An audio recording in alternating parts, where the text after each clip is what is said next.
This is Real News Media TV, coverage you can trust. Please like, share, subscribe, and hit the notification bell. Select all for daily news updates. Teenage girl charged for chef's murder. A 17-year-old girl has been charged with the murder of 32-year-old chef Sidhu Chambers on September 15 in Sandy Bay, Hanover. The teenager has also been charged with illegal possession of firearm and the larceny of a motor vehicle. The Jamaica Constabulary Forces Corporate Communications Unit says about 10 p.m. on September 15, the teenager had a dispute with the chef during which she allegedly shot him. It is further alleged that she stole his Toyota Mark X motor car and fled the scene. CCU says investigations led to the teen's arrest in Kingston, and she was charged on October 20 after she gave a caution statement in the presence of her attorney. She is scheduled to appear in the Hanover Family Court on November 1. Family devastated after businessman found dead in St. Andrew. When 38-year-old entrepreneur Kamar Barrett failed to turn up at his daughter's school on Wednesday to pick her up, his family grew concerned. Their concerns were justified because a day later, his body was discovered. He had been murdered. When his wife realized he hadn't come home by a certain time, she called the school and realized that her daughter was still at school and that the child wasn't accustomed to being at school that late. She got concerned that was not like Kamar, so she had to go pick her up. Right now we are devastated, Kamar's mother told the news on Friday. The Campion College and University of Technology graduate was found dead with a wound to the back of the head on Tamarin Avenue in Kingston 10. His car had been abandoned at a different location. He was a kind, loving son, father, brother, and a friend. Disciplined, hardworking, very organized. It is really hard on us all. It is very hard because of the kind of person he was.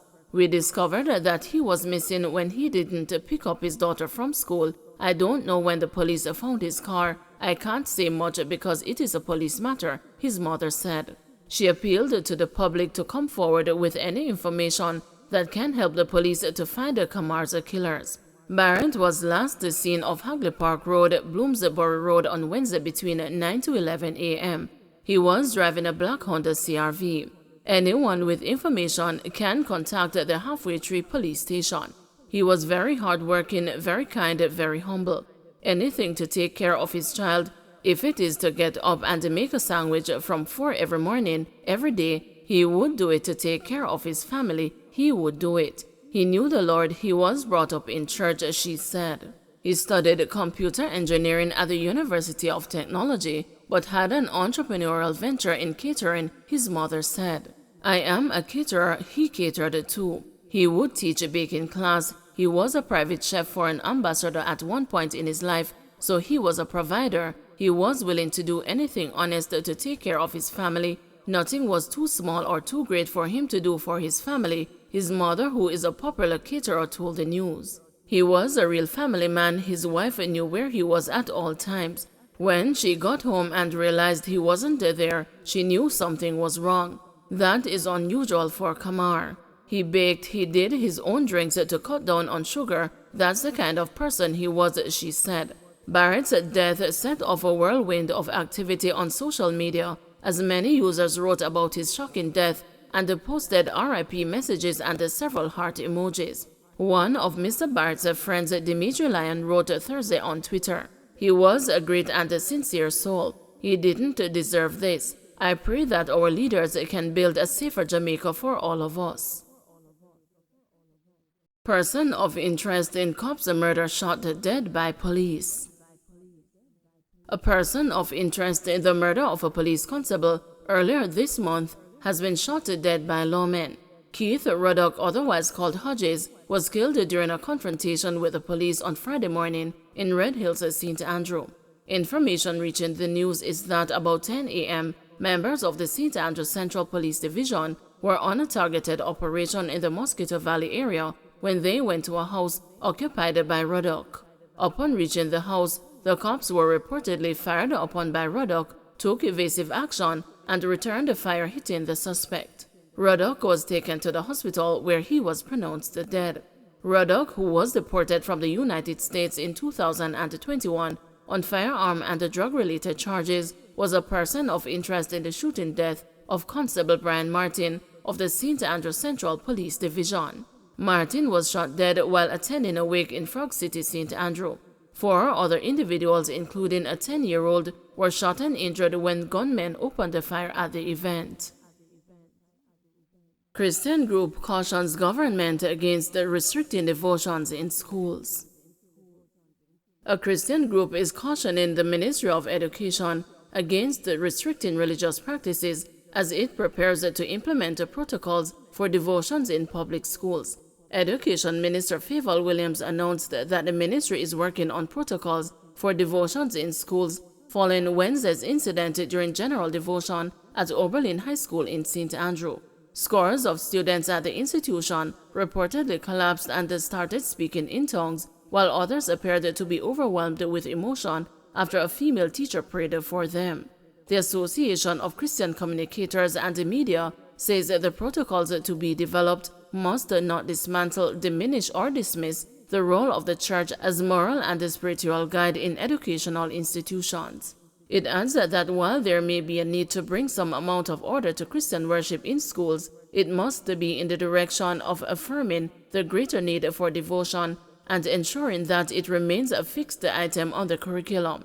The association says that the Christian worldview provides a sound moral footing for students, especially at a time when Jamaicans have been witnessing worrying levels of violence in schools. It goes on to say the protocols must take into account that the public school system was established on a moral and a legal foundation grounded in the Christian faith. The association adds that Jamaica has had the advantage of watching other countries dismantle the moral and Christian floorboards and observing the negative effects on children and families. Man charged for stealing items from Clarendon Basic School. A man who was among a group of persons who broke into a school and stole items in 4 parts of Clarendon has been charged with schoolhouse break-in and larceny. He is Alex Grandison, otherwise called Hogman. The Mapen police say the basic school was broken into and several items stolen on October 19. Community members went in search of the items and saw 2 men standing next to a motor car. The police say the men ran up on seeing the group. The vehicle was searched and the stolen items allegedly found inside. Shortly after, Grandison allegedly showed up with a petrol for the vehicle and he was attacked by the group before being handed over to the police. He was charged on Tuesday. Man gets 10 years for stabbing death of St. Catherine senior citizen. A St. Catherine man who said that voices in his head caused him to stab an elderly woman to death in her home was today sentenced to 10 years in prison. Sentencing was handed down in the St. Catherine Circuit Court by Justice Bertram Morrison. Kevin Kelly, 33, was initially charged with murder, but he pleaded guilty to manslaughter. 67-year-old Yvonne Hamilton was found dead with multiple stab wounds at her home in Glades District in Caymanas Bay, St. Catherine in June 2020. Facts of the case were that Kelly, who is also from Glades District, broke into Hamilton's home and used a knife to stab her repeatedly. He also killed the dogs in her yard before fleeing. An investigation was conducted by the Central Village Police, which resulted in Kelly being arrested and later charged. Don't forget to like, share, subscribe, and hit the notification bell. Select all for daily news updates.